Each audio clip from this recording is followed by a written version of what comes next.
gourmands, c'est Eustache et aujourd'hui c'est la dégustation. Les gourmands, je me retrouve au parc des expositions parce que je suis à Festiculture. Les gourmands, pour ceux qui ne savent pas, Festiculture, c'est un événement où on voit toute la culture turque, gastronomie, vestimentaire et tout le reste. Comment j'ai découvert ça? C'est par Florian Ander parce qu'il a une sorte de collaboration avec Festiculture où il a fait une brigade de fast-food avec mon frérot Isma et ainsi que Ali et Salah. Ils en ont parlé et ils en ont fait la promotion et je me suis dit pourquoi pas faire une passe D à mes collègues parce que oui les gourmands, l'adversité ça sert à rien, la concurrence ça sert à rien, il faut se soutenir, il faut s'entraider. Donc on va essayer de faire un petit tour, voir ce qu'il y a de bon, faire un peu de découverte et vous donner un peu l'eau à la bouche parce que les gourmands, vous savez très bien dans mes vidéos, vous mangez avec vos yeux et moi avec ma bouche comme d'hab. Évidemment, je vais pas traîner parce que j'ai faim, je suis complètement à jeun et vous connaissez la chanson It's time to eat.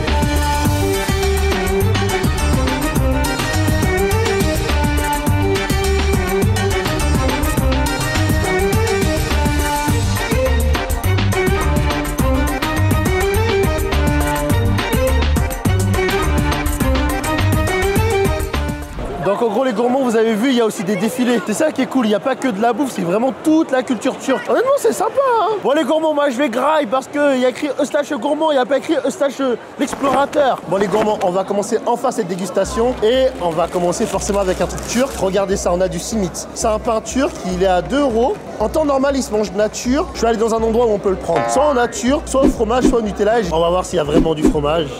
Je le sens au toucher mais ça coule pas. On va tester ça hein.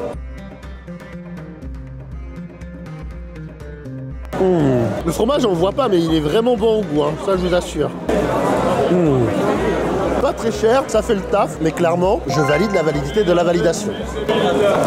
Là on va se retrouver pour le deuxième plat que j'ai pris. Donc j'ai pris du kimala, c'est un truc que je connais pas du tout. Alors de ce qu'on m'a dit, on m'a dit c'est un mélange de lasagne avec autre chose. Mais c'est pas vraiment ces deux choses là en même temps. J'en ai eu pour 5 balles. Alors dans ça il y a de la viande hachée, de la sauce tomate, de l'ail et du persil. Parce que oui les gourmands, je vous partage quand je mange.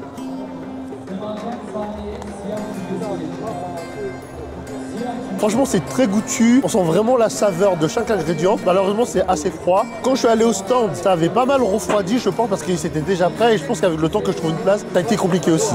Moi, j'apprécie, j'ai quand même du plaisir à le manger. Juste un peu plus chaud, ça aurait été nickel. Vous me connaissez, j'adore donner de la force aux gens. C'est vrai que là, de quoi on va parler, c'est pas forcément de la bouffe, mais c'est hyper important d'être soudé. Donc, est-ce que tu peux te présenter? Bien sûr. Bonjour les abonnés. Je m'appelle Bekir, je suis tricologue et esthéticien qui est basé sur Lyon. Aujourd'hui, nous sommes à Festiculture. Nous avons un stand avec l'hôpital qui se base sur Istanbul, qui s'appelle Metropole Med. Donc ici, on accueille les visiteurs pour faire les greffes de cheveux. On fait des analyses capillaires et pour tous les soins dentaires. Et pour les dames, on fait aussi des chirurgies plastiques. Et pourquoi j'ai voulu le présenter les gourmands? Parce que forcément, moi, dans mes dégustations, ça m'a appris que chaque pays a une culture, chaque pays a ses points forts. C'est vrai qu'au-delà de la nourriture, je pense que c'est quand même important de mettre en avant autre chose. Exactement, c'est très important. Vous avez un Instagram, un site internet, on peut voir? Oui, on a un Instagram. Moi, c'est Confiance Group, mon Instagram. Et Metropole Med Health Group pour l'hôpital. Ok, ça marche. Bah écoute, je te remercie. Hein. Pas de rien. Bah moi, je vais encore manger. Hein. Merci. Si, là, on enchaîne. Oh là là, je vous avoue que cette dégustation, franchement, je passe une bonne après-midi. Mais j'avoue, c'est très technique hein, au niveau du tournage, mais c'est pas grave, on s'en sort parce que l'important, c'est de s'amuser. Là, je vais vous présenter un truc que j'ai jamais mangé de ma vie, qui j'espère vous allez découvrir et qui va vous donner envie, si c'est bon en tout cas. Regardez ça. Là-dedans, il y a de la feta et des épinards, c'est à 10 €. Je teste ça pour vous. J'aime bien, mais c'est balèze, hein, c'est trop balèze. Ah, la feta, elle est bonne. Par contre, ce qui me rend ouf, les gourmands, c'est que dans quasiment tous les endroits que je demande, ils ne passent pas de mouchoirs, c'est une dinguerie. Si je peux vous donner un conseil quand on fait des dégustations, prenez toujours vos propres mouchoirs. Comme on dit, la meilleure main sur laquelle on peut compter, c'est celle qui est au bout de son bras. Et bah, c'est la même chose avec la branlette. Ah putain, qu'est-ce que ça fait du bien. Une bonne branlette, une bonne branlette. Je vais essayer de déguster aussi autre chose, du ayran. Alors pour ceux qui s'en souviennent, j'avais déjà dégusté ça haute mal grill. Je vous avoue que c'était pas la meilleure chose que j'avais aimé, donc j'espère que je vais avoir une meilleure expérience. Et vous savez les gourmands, comme je vous le dis toujours, ne vous fiez jamais sur un restaurant pour juger un plat. J'ai un peu peur. Je suis toujours pas fan, mais ça passe. Oh, je vous jure que ça passe. Pour ceux qui ne savent pas, c'est du lait avec du sel dedans. Ça fait très bizarre comme mélange, effectivement, parce que en principe, le lait, on l'associe plus à du sucré, mais comme quoi ça peut s'associer avec du salé. Mais je pense que le Ayran que j'avais pris chez Hotmal Grill était beaucoup trop salé. Mais là, ça passe à en dire un yop avec un peu de sel. Je vais exploser à la fin, je vais vraiment exploser, il y a trop de choses à grailler. Mais je pense que ça vaut vraiment le coup parce que je connais pas spécialement la bouffe turque à part les kebabs. Et je suis même pas sûr que les kebabs c'est turc à l'origine. J'ai un doute, n'hésitez pas à me corriger en commentaire si je me trompe. On va déguster un pidé, mais pas n'importe quel pidé. C'est viande hachée mozzarella. On teste, hein.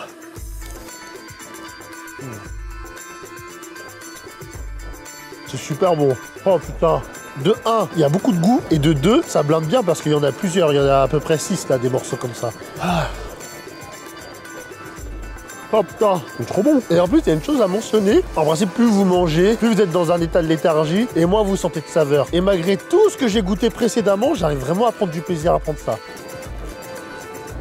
Oh putain, il est à 8 € en tout cas dans le Festiculture. Après, je me pose une question. Je sais pas si le prix en Festiculture, là où ils le font, c'est pareil partout. Est-ce que c'est plus cher parce qu'on est dans un salon? Je saurais pas vous répondre honnêtement. Et pour être transparent avec vous, j'ai pas préparé la vidéo, j'ai juste chargé mon matériel, mais j'ai pas pu me documenter tant que ça. Et puis j'étais un peu fatigué, j'avais vraiment pas envie de me prendre la tête. Parce que je sais que vous avez l'impression que je bouffe et que je fais rien, mais non, il y a vraiment, encore une fois, il y a énormément de préparation dans une dégustation. Le restaurant, concerter le restaurant, regarder la carte, s'informer sur l'histoire du restaurant, regarder si c'est fiable. Vraiment, c'est fatigant. Et des fois, je me demande, est-ce que des fois, j'arrive vraiment à toucher des gens? Est-ce que j'arrive vraiment à rendre heureux des gens? Est-ce que j'arrive vraiment à donner de la force au restaurant? Parce que j'en reçois très peu de retours. Extrêmement peu. Et j'essaye de progresser en me faisant une autocritique, en prenant le peu de retours constructifs que j'ai. Vous vous rendez pas compte les encouragements, comment ça fait plaisir. Et je sais que aux yeux de certains, je suis un petit merdeux parce que j'ai pas beaucoup d'abonnés ou je fais de la dégustation. Mais je m'en fous, le plus important, c'est ce que je kiffe et le bonheur que j'apporte aux gens. Rencontre inattendue! Non, bah, inattendu. Quel hasard, mais quel hasard, quel hasard! Ah, bah, c'est la sortie. Regardez, ils sont trop occupés, c'est des stars, c'est des stars. Eustache et ses bons plans. J'aime trop de la bonne humeur, de la bouffe et de la rigolade. C'est tout ce qu'on veut, du divertissement et tu le fais très bien. Ah merci, ça fait plaisir. T'inquiète pas, tu sais très bien, je te donne toujours la force, même si tu le dis pas systématiquement. Des fois, je rentre un petit peu triste, je mets sur YouTube, je regarde la vidéo d'Eustache. T'as regardé la dernière vidéo ou pas? Non. Tu devrais kiffé. J'ai fait marocain, tes origines en plus, mon gars. Ah ouais, il y avait 2 invités dans ta vidéo. C'est ça. Je suis tombé sur la miniature, je me suis dit je vais la regarder ce soir en rentrant. T'inquiète, tu te mettras bien, bien. Bon. On est obligé de présenter le youtubeur numéro 1 de food. Ouais, je suis en train de manger justement, ça va? Ah ça va et toi? Ça va, Eustache? Ça fait plaisir. Et mon meilleur tournage depuis ma chaîne YouTube quand j'ai tourné avec eux, franchement. Les gourmands et les gourmandes. Franchement, comment tu fais pour manger autant? J'ouvre la bouche, je mets les ingrédients et je mâche. Non. Mais raconte pas la fin surtout.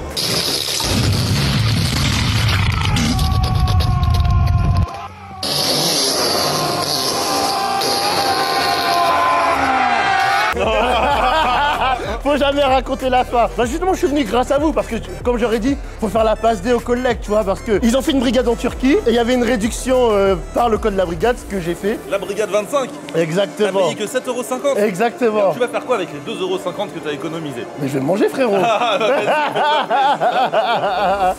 non, Flo, c'est le numéro 1, il n'y a aucun débat. Toute la brigade, Ali 2 ans, mon gars. Ça fait plaisir. Lui, c'est abandonné de la force, abonnez-vous à Ali, la brigade sur YouTube. Pour une fois que t'as réussi à avoir toute la brigade, de ouf. Eh, c'est dur, hein. Y'a ça là aussi. C'est comment? Saveur Yémen, on donne de la force aussi. Yémen, pardon. Saveur Yémen. Il a dit du Yémen. Ouais. Parce que c'est un reggaeman. Yémen. C'est un peu la merde, j'avoue, pour se filmer parce qu'il y a énormément de monde. Donc on va aller rapidement. Je vais déguster un churros, mais pas avec n'importe quoi, avec la pâte à tartiner El Morgen. Tous les DZ là, manifestez-vous. Là, il y a déjà Zahir, comme on dit chez vous. On va tester ça fort. Franchement, ça fait du bruit. Ça a intérêt à être lourd de ouf. Voilà. C'est parti. Elle est bonne de ouf, hein? C'est pas surcoté de ouf. Elle est très bonne. Un peu sucrée, mais exceptionnelle. Merci au frérot Isma qui me filme parce que je suis dans la merde de ouf. Mon gars, t'es un bon. Vas-y, je vais te laisser tranquille parce que monsieur est une star et très occupé. On va commencer par un dessert emblématique qui est le kunéfé. La pistache, une sorte de glace au lait. Le bleu, je saurais pas du tout vous dire c'est quoi. Et le prix non plus, honnêtement. C'est une fin de journée, je suis fatigué, ne m'en voulez pas. Faut que je mange ça assez rapidement parce que la glace va fondre. Elles fondent très très vite d'ailleurs. Je sais pas si vous savez, mais l'opposé du kunafe, c'est le baklava. C'est un kunafe mais en froid. Parce que le kunafe se mange chaud. Guettez ça. Pistache, oh là là là là, ça a l'air magnifique. Il est froid. Je sais pas s'il est froid à cause de la glace ou s'il est froid dû au fait qu'à Festiculture, il y en a déjà plein qui sont préparés en avance. Je sais pas s'ils l'ont réchauffé, mais je pense que là, elle aurait dû prendre le baklava. Hein. Parce que je me vois pas réchauffer de la glace dans un four, les gourmands, ça serait complètement débile.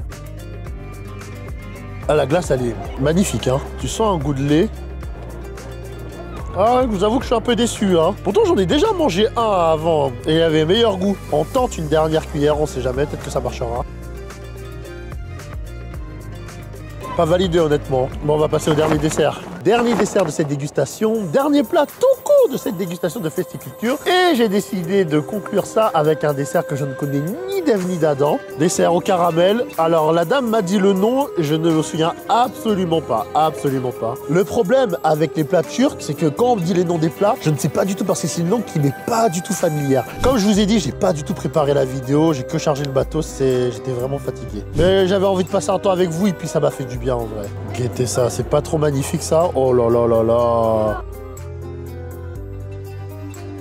Ah j'aime bien, là ça se finit très bien cette dégustation.